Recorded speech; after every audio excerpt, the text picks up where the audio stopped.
Well, it is that time in the election cycle. Having fought Barack Obama and Washington insiders and the media elite and his own party with mixed results at best, John McCain's down to fighting the odds. Those darn odds. We'll beat them good. We will.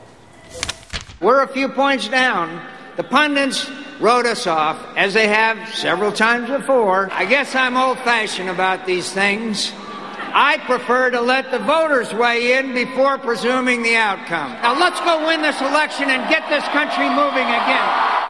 So how can McCain beat the pundits and the polls and every other leading indicator of his troubles without literally beating them, which would hurt him politically? Well, basically by having a ton of people who've said they're voting for Obama not vote. That's how. And that, for reasons ranging from apathy to intimidation, is a real possibility. Take, for example, the state of Virginia, where some lovable scamp has hit the streets with this wacky prank, a flyer announcing a separate election day for Democrats, the day after the real election. I would actually give this trickster some points for ambition if only he or she had not misspelled the word electoral. And what about that oft-dreamt-of youth vote?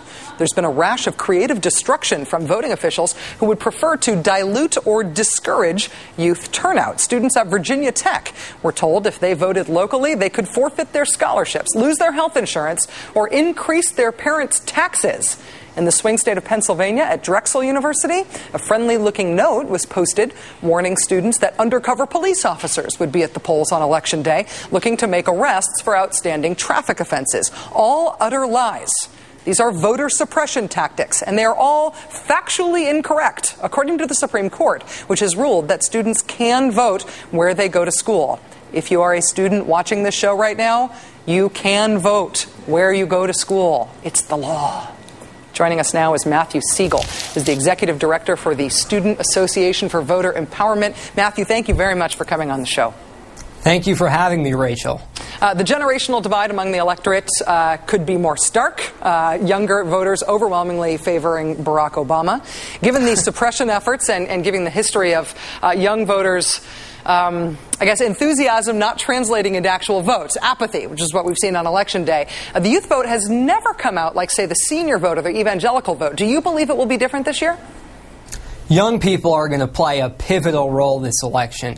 First off, there's every indication based on recent statistics.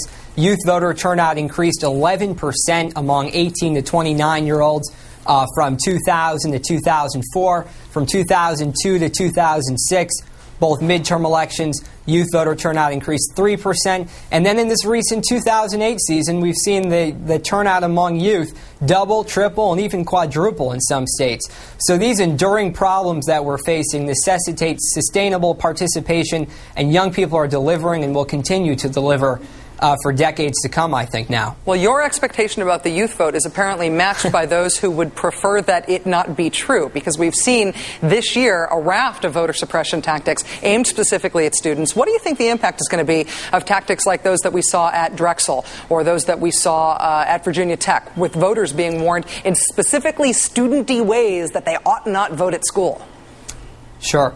Well, first off, it's hard to quantify how many voters these tactics will disenfranchise.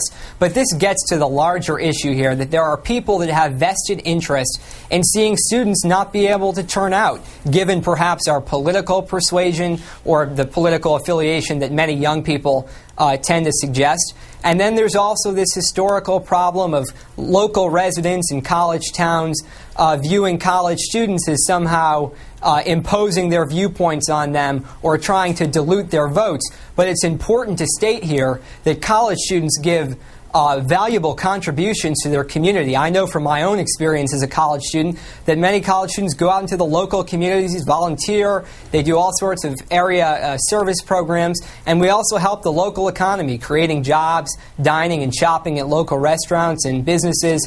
So young people very much care about their communities, and they should be able to vote there. And as you pointed out, the Supreme Court affirmed that right in 1979. And of course, we see some disproportionate impact of voter suppression efforts that are more broadly targeted. on students, things like requiring a voter ID. I think a Rock the Vote poll found that 19% of young voters don't have a government ID that has their current address, and so students may be disproportionately affected by that. Let me ask you about one thing. Isn't that amazing? It's incredible, and it's obvious, and it's hard to believe that it is unintentional. But let me ask you about something in 2004, though, Matthew. There is an extent to which some of the biggest problems for students feel like precincts simply being unprepared for high turnout.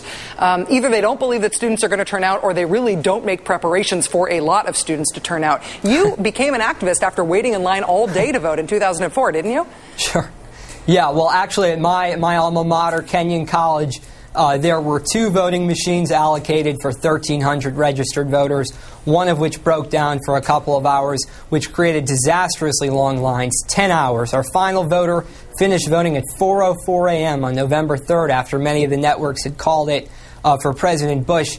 And, that created a devastating situation for first-time voters in that area. And one of my biggest anxieties this election is that with this incredible influx in student turnout, there might not be enough ballots or machines allocated to accommodate the turnout, which will result in long lines again. So it's so imperative that the precincts are equipped with emergency ballots or provisional ballots, which every voter has an unconditional right to make sure that these long lines don't disenfranchise young people and all Americans. Although if you can avoid being forced into a provisional ballot situation, you should, but as a last resort. Absolutely. Absolutely. Matthew Siegel, Executive Director for the Student Association for Voter Empowerment. Matthew, thanks very much for joining us tonight. Good luck. It's great to be here, Rachel. Thanks, and congrats on your new show. Thank you.